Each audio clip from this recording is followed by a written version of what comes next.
Il est 23 heures, bonsoir à tous et merci de votre attention. Voici les titres à la une de l'actualité ce soir. Un conseil des ministres s'est tenu au palais présidentiel ce mercredi sous la présidence du chef de l'État, Alassane Ouattara. Plusieurs projets de loi ont été signés. Retour dans cette édition sur ces différents projets de loi qui ont donc été signés. Ce sera dans un instant avec Viviane Haïman, notre reporter. Et puis reprise du dialogue politique demain, 16 décembre à la primature. Les recommandations qui résulteront de cette rencontre entre partis au pouvoir et principaux partis de l'opposition seront remises au président de la République, son Excellence Alassane Ouattara.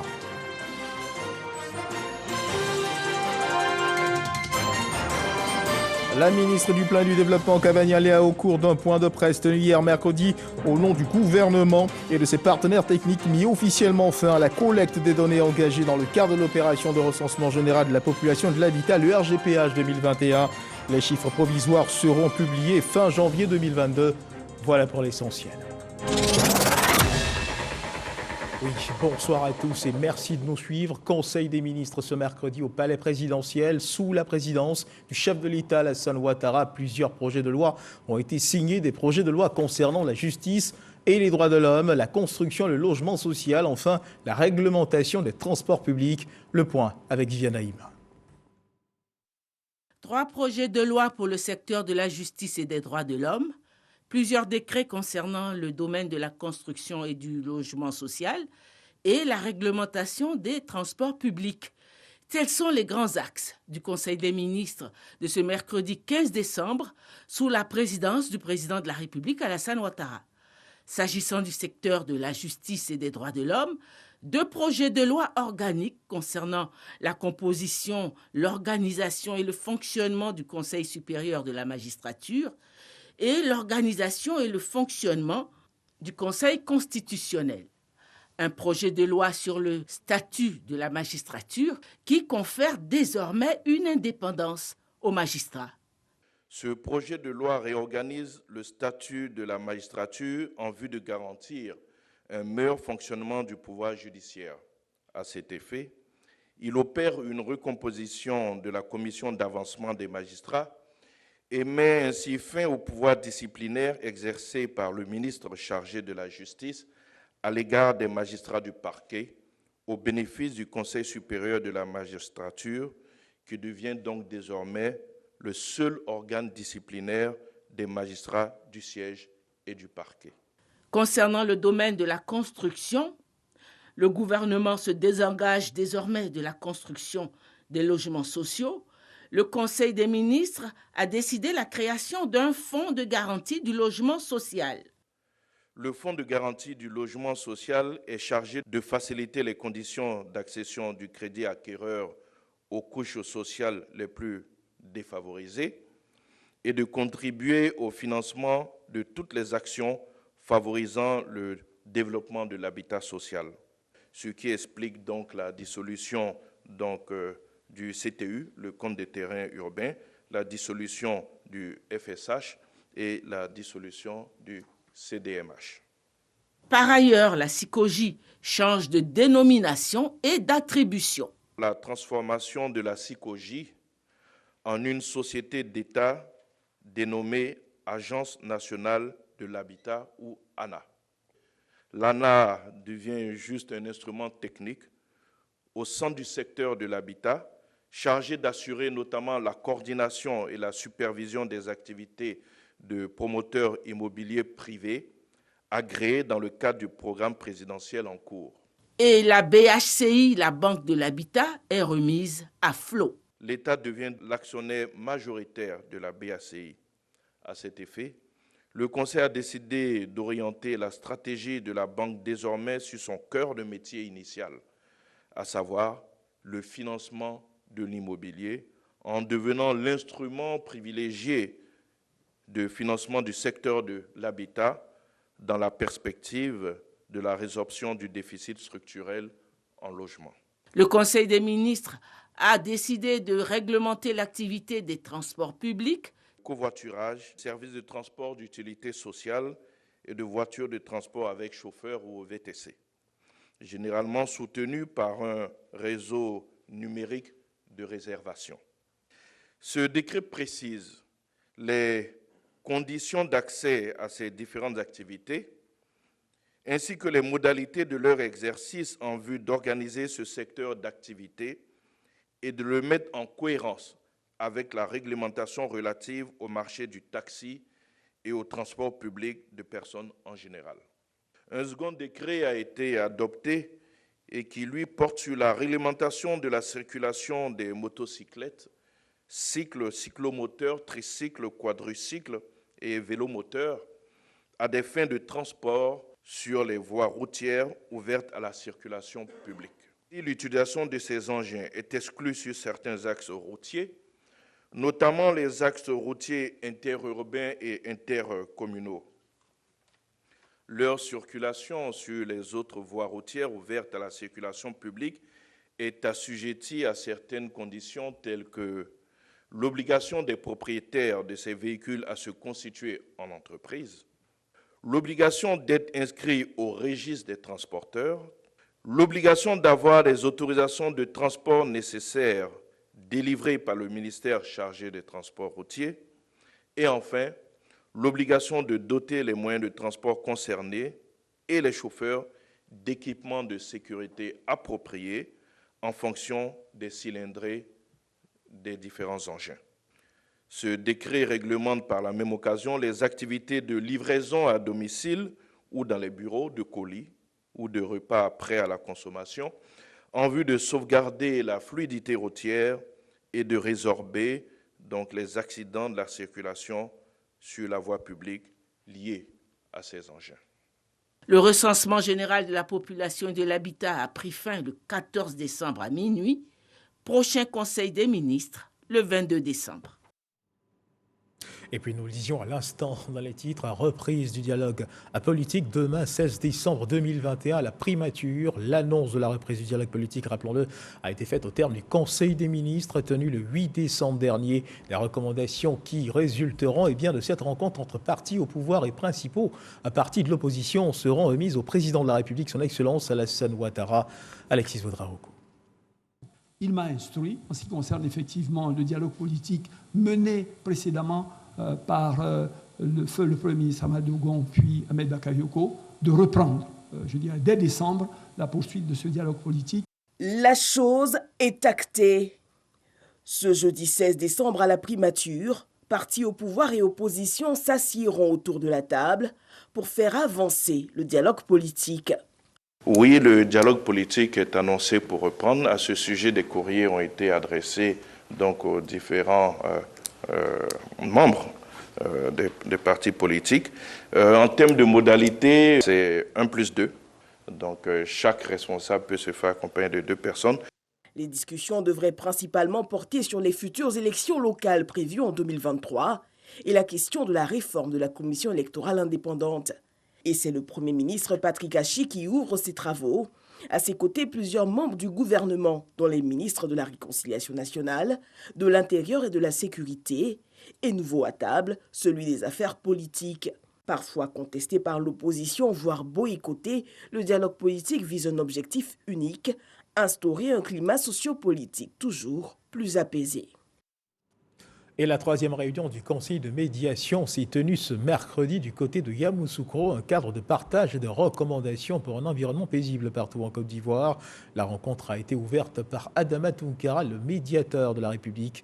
Sachant que cette rencontre a permis aux participants de pouvoir discuter des conditions de paix et de stabilité en Côte d'Ivoire. Les précisions de Kader Sogodoko. Adama Tounkara, le médiateur de la République, et l'ensemble des médiateurs délégués répartis sur le territoire national tiennent leur réunion de médiature. Un cadre favorable de prise de décision pour faire régner la paix et la cohésion partout où besoin sera. Cette deuxième rencontre semestrielle de 2021 a pour but de faire le point de la médiation à l'intérieur du pays, des rencontres des comités de veille avec les populations et d'essayer d'aplanir toutes les difficultés qu'ils peuvent avoir avec les différentes communautés. Les médiateurs délégués travaillent en région et veillent à régler tous les conflits qui existent. La région de Mans a trop souffert de la guerre et les esprits sont à un niveau où ils ne veulent plus d'affrontement. C'est pour cela qu'ils sont disposés à ce que nous puissions engager le dialogue communautaire constructif pour régler tous les problèmes qu'il y a entre les hommes. À Daloa, la particularité, c'est d'abord le problème de foncier qui est récurrent. Et après, dans la zone, c'est aussi le problème de la chefferie. Les chefs qui s'autoproclament. C'est ça qui fait qu'on court toujours. Cette réunion du Conseil de médiation est la dernière de l'année 2021. Elle tient également lieu de bilan. Le RGPH 2021 s'est achevé hier 14 décembre à minuit. Retour dans un instant sur les derniers instants de cette actualité.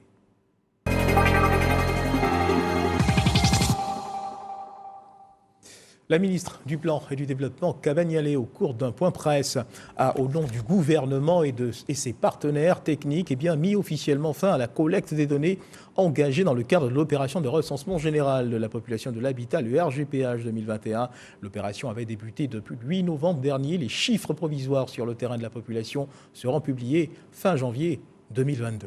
Jean-Marc Tchéchi. Après 2 périodes d'extension, la phase de dénombrement du recensement général de la population et de l'habitat, RGPH 2021, vient de prendre fin sur toute l'étendue du territoire national. La ministre du Plan et du Développement, Kaba Nialé, dresse le bilan de la collecte des données. Au total, à la fin de l'exercice de la collecte, étape principale du processus global du recensement, nous estimons que l'ensemble de la population résidente sur tout le territoire national a pu être dénombré de façon satisfaisante. Conformément aux normes des Nations Unies, les données transmises par les agents recenseurs seront soumises à la phase d'appurement. La publication des chiffres provisoires issus de cette collecte sur le nombre de la population est prévue à fin janvier 2022. Une opération d'évaluation de la couverture et de la qualité des données du dénombrement sera réalisée du 3 janvier au 3 mars 2022 à travers l'enquête post-censitaire qui sera réalisée sur un échantillon prélevé sur l'ensemble des zones de recensement. Dans la période du 14 au 31 décembre 2021, certains ménages ayant reçu la visite des recenseurs pourront compléter le questionnaire. Nous laissons l'opportunité à toute personne non recensée de contacter le BTPR au numéro vert suivant, le 101, pour être prise en compte. Après avoir félicité les partenaires de l'État dans ce processus, la ministre Kaba Nialé s'est engagée à profiter des acquis de l'opération. Les premiers résultats définitifs du recensement général de la population 2021 seront publiés en avril 2022. Passé le 31 décembre 2021, les cartes nationales d'identité en ce moment utilisées ne seront plus valables. Invité de la tribune Tout savoir du Centre d'information de communication gouvernementale, le CICG, le directeur général de l'Office national de l'état civil et de l'identification a de nouveau lancé un appel à tous les Ivoiriens qui ne se sont pas encore fait identifier à le faire, rassurant de même sur certaines actions initiées afin de rendre plus performant l'outil de production des nouvelles cartes d'identité. Reportage de Laure Goretti et Moussa Konaté. Les cartes nationales d'identité, établies en 2009, expirent le 31 décembre 2021. Elles ne seront plus valables à partir du 1er janvier 2022. Face à la presse, le directeur général de l'ONESI, Office national de l'état civil et de l'identification, réitère son appel aux populations à se faire enrôler. À quelques semaines donc de l'échéance du 31 décembre, je lance un appel à tous les Ivoiriens concernés par le renouvellement des titres de 2009 à venir se faire enrôler dès maintenant dans les centres de l'ONESI pour se faire établir leur carte nationale d'identité. À ce jour, plus de 2 500 000 personnes se sont enrôlées avec 80% de retrait des cartes nationales d'identité confectionnées.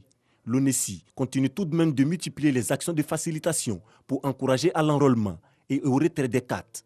Des actions traduites par le rapprochement des sites, la sensibilisation et la réduction des délais de délivrance. Le dispositif technique et opérationnel installé sur l'étendue du territoire national est prêt, est rodé et en mesure d'accueillir les Ivoiriens et de traiter les demandes de renouvellement dans les délais.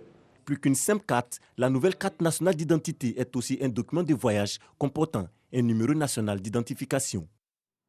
Cette question, à présent, en quoi devrait consister le rôle du fonctionnaire dans la promotion d'un service de qualité? La question a été abordée par le ministre de la Communication et des Médias au cours d'un panel organisé dans le cadre des Journées de la fonction publique qui ont démarré depuis lundi dernier. Reportage signé Grace Kando.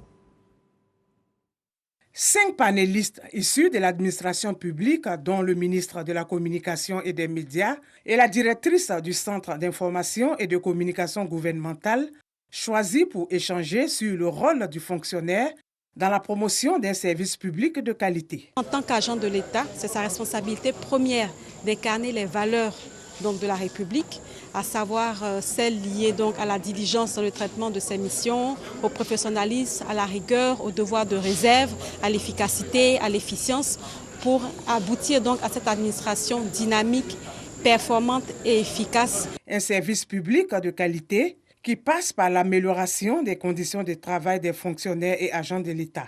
Le ministre de la Communication met un point d'honneur sur les progrès réalisés par le gouvernement en matière d'infrastructures. L'État, dans son rôle régalien, a réalisé de nombreuses infrastructures sociales de base. La politique au niveau de l'éducation, près de 300 collèges qui ont été construits, avec près de 100 000 enseignants qui ont été recrutés. Aujourd'hui, nous avons un taux d'électrification qui, en 2019, avoisinait les 80%. Il en est de même pour les questions d'eau. Où nous avons aujourd'hui près de 90% en termes de couverture en eau potable. Tout cela n'est solide que si c'est accompagné par des agents, par des fonctionnaires conscients de leur rôle. Et chacun de ceux-là doivent être des ambassadeurs de ce que l'État fait. Partenariat public-privé, gage de performance de l'administration. Ce thème a été également débattu à la journée de l'ENAC au cours d'un panel animé par le ministère du Budget et du Portefeuille de l'État. Les journées de la fonction publique sont aussi marquées par une série de décorations. En plus des 73 premiers décorés lundi dernier, 149 autres fonctionnaires et agents de l'État ont aussi vu leur mérite récompensé. Ça m'amène à donner des conseils à la jeune génération de vraiment prendre le travail au sérieux et aux étudiants et élèves surtout d'être très assidus au cours. Les congés anticipés, si j'en avais fait, je n'allais pas être présidente de l'université. Aujourd'hui, j'ai une médaille, l'État reconnaît mes mérites. Notons que la cérémonie de décoration se poursuit. À thème, ce sont 500 fonctionnaires et agents de l'État qui sont concernés. Et sachez également que des réflexions de haut niveau ont été portées sur les atouts et les menaces qui pourraient planer sur les PME ivoiriennes du fait de l'entrée en vigueur de la zone de libre-échange économique africaine, la ZLECAf, l'initiative de ce cadre d'échange et du Club Afrique Développement du groupe Attijariyawa à Banque. Cérémonie d'ouverture de ces réflexions présidée par le ministre de la Promotion des PME de l'artisanat, récit de Jean-Louis Cambo. Cette mission du Club Afrique Développement qui s'est tenue à Abidjan s'est plutôt apaisantie sur les retombées et le sort des petites et moyennes entreprises face à l'entrée en vigueur de la ZLECAf, zone de libre-échange économique africaine. C'est un grand marché qui s'ouvre à nos entreprises. Il faut saisir l'opportunité. Bien entendu, en développant une véritable offre exportable, compétitive, de qualité, made in Côte d'Ivoire. Et sommes-nous suffisamment préparés? Avons-nous tiré les leçons de nos initiatives passées? De quel modèle nous inspirer, voire quel modèle créer? Autant de questions sur lesquelles ont cogité les participants à cette rencontre.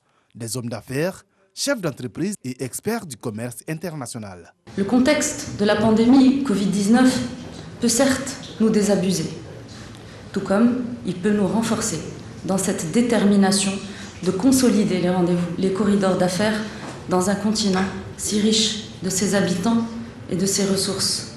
Et ce, plus que jamais, dans un temps géopolitique où les grands ensembles régionaux se contractent.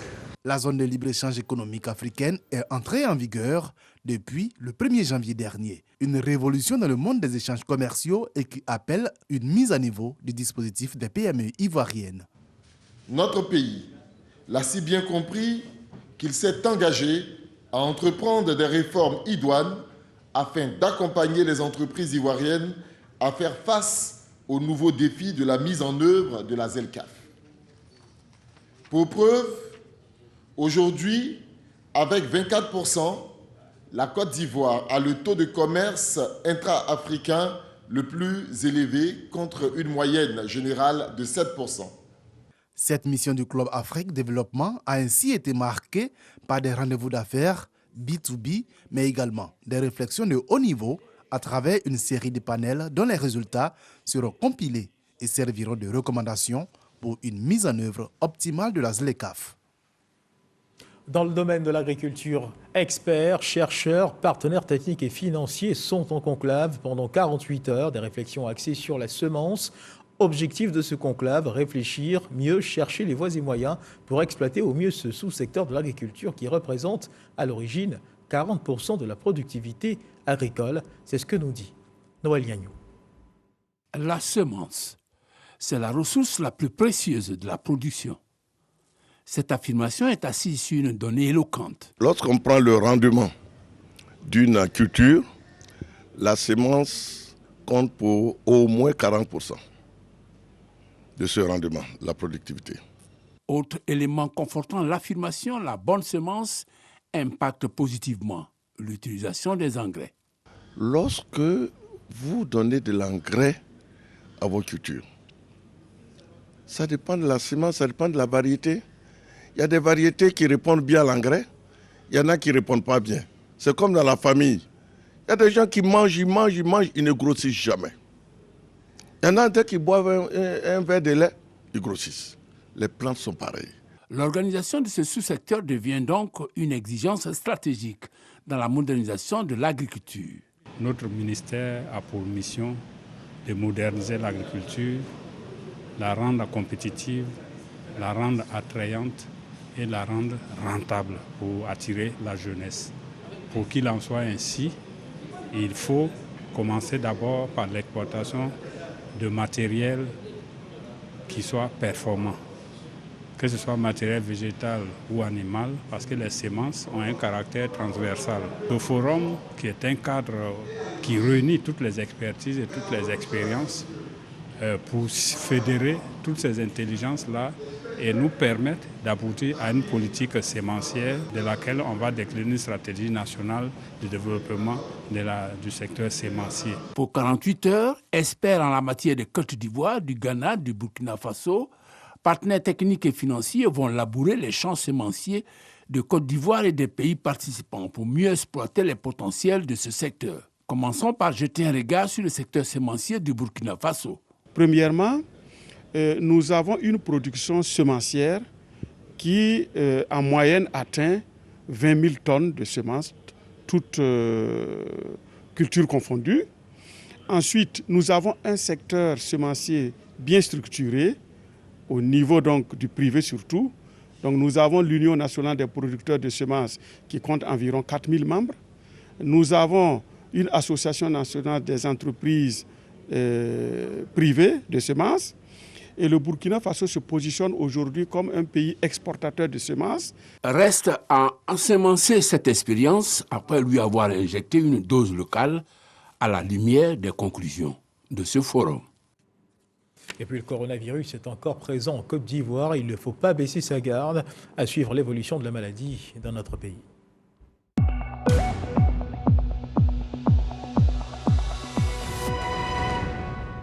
Le ministère de la Santé et de l'Hygiène publique de la couverture maladie universelle a enregistré ce mercredi 15 décembre 2021 20 nouveaux cas de Covid-19 sur 2027 échantillons prélevés, soit 1% de cas positifs, 16 guéris et 0 décès. À la date donc du 15 décembre 2021, la Côte d'Ivoire compte donc 61 943 cas confirmés, dont 61 032 personnes guéries, 706 décès et 199 cas actifs. Le nombre total d'échantillons est de 1 182 109. Le 14 décembre, 171 700 doses de vaccins ont été administrées, soit un total de 5 467 236 doses. Du 1er mars au 14 décembre, le ministre de la Santé et de l'Hygiène publique de la couverture maladie universelle invite toutes les personnes de plus de 18 ans à se faire vacciner dans les centres de vaccination. La vaccination contre la Covid-19, rappelons-le, qui est gratuite et volontaire. Et le bien-être des populations, qui est une préoccupation pour le gouvernement. Des investissements sont faits pour améliorer la qualité des soins, le plateau technique. Le comité de pilotage de la plateforme nationale de coordination du financement de la santé, qui soumet le dossier d'investissement à la tutelle, s'est réuni après quelques temps d'interruption de ses activités. Parties prenantes et partenaires au financement se sont mis d'accord sur le cadre du travail et celui des résultats attendus. Le ministre de la Santé et de l'Hygiène publique de la couverture maladie universelle présent a salué cette relance des activités et a exhorté tous les organes à redoubler d'efforts pour réaliser davantage des engagements. Tout autre chose à présent, parlons d'éducation, prenant part aux États généraux de l'éducation nationale pour ce qui concerne le district du Woroba. Le ministre-gouverneur du district du Woroba, Moussa Dosso, a lancé un appel en direction des élèves de son district afin que ceux-ci tournent le dos au phénomène des congés anticipés tristement remarqués dans certains établissements scolaires du pays. Mahama Traoré. 3 jours durant, autorités administratives, sécuritaires et éducatives vont analyser et proposer des remèdes aux maux qui touchent l'éducation dans le district du Woroba. L'enjeu étant de relever le niveau scolaire dans ce district, à l'instar de ce que visent ces États généraux pour l'éducation nationale. Faire une synthèse des 3 régions qui composent le district du Woroba. Et à partir de là, ressortir les spécificités de ce district et faire des recommandations fortes pour que le décideur puisse prendre des décisions. Parrain de cette cérémonie, le ministre-gouverneur du district autonome du Woroba a salué les efforts consentis par le gouvernement en faveur de l'éducation nationale. Moussa Dosso demande aux parents de s'investir davantage dans l'éducation de leurs enfants. Tout système repose sur les hommes. Et pour qu'on aille de l'avant dans les années à venir, il faut qu'ensemble, on s'engage tous à faire de l'enseignement une de nos priorités. Je suis convaincu que ces 3 journées vont nous permettre de faire un état des lieux, un bilan, donc un bon diagnostic en vue des solutions à venir. En marge des États généraux de l'éducation nationale dans le district du Woroba, Moussa Dosso a rencontré les autorités coutumières avant de visiter les différents bâtiments de la ville qui ont besoin d'être réhabilités. À Yamoussoukro, notre reporter Kader Sogodogo a suivi l'installation du chef de la communauté Sénoufo de la ville. Son reportage. Le Boloy a pris possession de l'esplanade de la fondation Félix Houphouët-Boigny pour la recherche de la paix de Yamoussoukro. Avec lui, de nombreux ressortissants Sénoufo. Ce peuple du nord de la Côte d'Ivoire installe son chef de Yamoussoukro. Fatouroma Yeo, 78 ans, est installé par des chefs baoulés et Sénoufo, avec à leur côté le ministre Souleymane Diarra-Souba et le député maire de Mbengue, Ali Kader Koulibaly. Nous sommes tout simplement à la recherche de l'intégration et nous pensons qu'à Ouangolo-Dougou, il y a la communauté baoulée qui existe à Ouangolo-Dougou. Et si aujourd'hui on décide d'installer un chef central après avoir intronisé 14 chefs départementaux Sénoufo et un chef central Sénoufo, je crois que c'est la Côte d'Ivoire voulue et souhaitée pour le chef de l'État, son Excellence Alassane Ouattara. Ce type de cérémonie, en fait, participe au renforcement de la cohésion. Et le demandons, en tout cas, comme il le faisait déjà hier, de continuer de poursuivre leurs actions de renforcement de la cohésion entre les filles et les fils du Poro vivant en Côte d'Ivoire et également de promouvoir l'entente entre les communautés vivant à Yamoussoukro. Cette cérémonie était placée sous le haut patronage du ministre d'État, ministre de la Défense, Téné Birahima Ouattara, président du conseil régional de Djoloko. Que vaut un rendez-vous culturel Sénoufo sans le Boloy? En tout cas, Yamoussoukro a été servi, agréable à écouter et bon à regarder. Pourquoi s'en priver?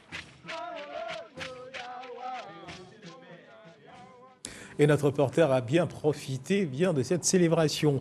Chant d'allégresse, Et prière, la paroisse Immaculée Conception de Lokodjo était en fête. Le deuxième prêtre du village a célébré sa messe solennelle dans la dite paroisse. Le père Akandé Marcelin Adesina, instant de joie pour les fidèles de cette paroisse. C'est ce que nous dit Grace Kando.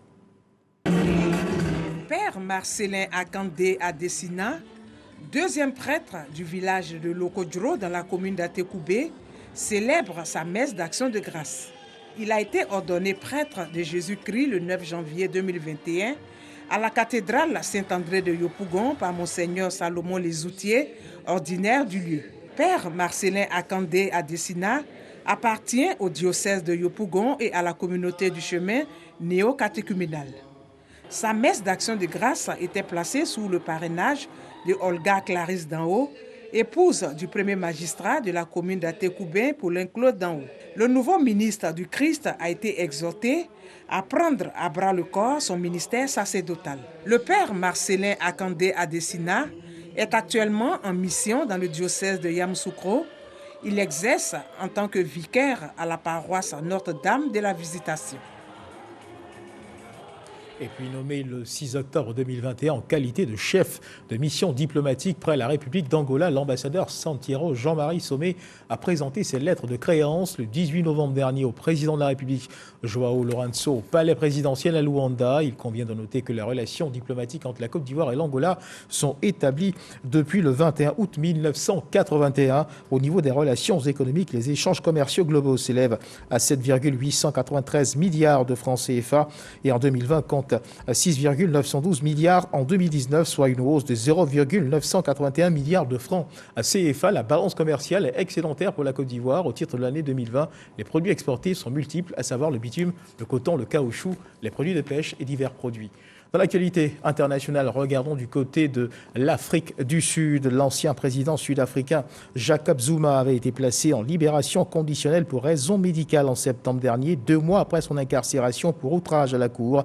Ce mercredi, la haute cour de la province du Gauteng a décidé d'annuler cette décision. Un appel a été déposé. Selon la haute cour du Gauteng, la Commission nationale des services pénitentiaires n'a pas démontré la nécessité de placer Jacob Zuma en liberté conditionnelle pour raison médicale. Voilà qui marque la fin de cette édition. Merci de nous avoir suivis. Agréable fin de soirée. Dieu garde la Côte d'Ivoire.